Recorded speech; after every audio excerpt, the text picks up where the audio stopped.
Oi gente, tudo bem com vocês? Sejam todos bem-vindos a mais um vídeo aqui no canal. Hoje nós vamos fazer uma receita de torta cremosa de liquidificador, muito fácil de fazer. E nessa receita nós vamos usar 500 gramas de farinha de trigo, 3 ovos, 750 gramas de peito de frango, 240 gramas de milho verde, 250 ml de óleo, meia colher de sopa de sal, 2 colheres de cebolinha com salsa, 500 ml de leite, 1 colher de sopa de fermento e 3 colheres de requeijão cremoso.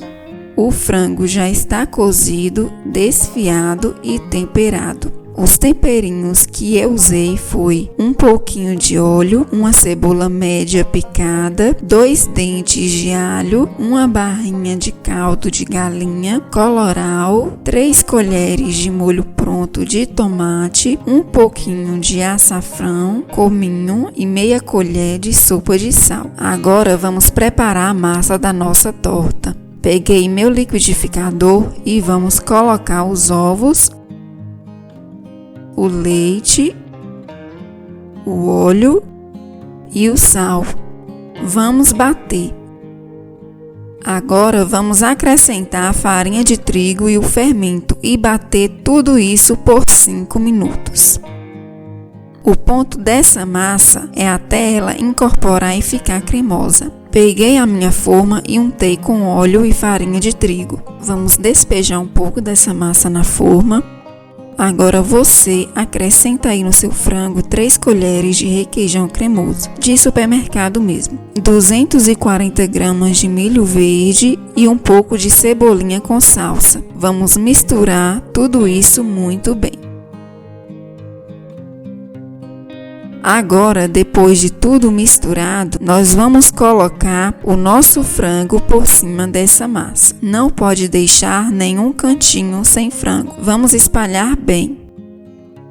Feito isso, nós vamos despejar o restante da nossa massa para cobrir.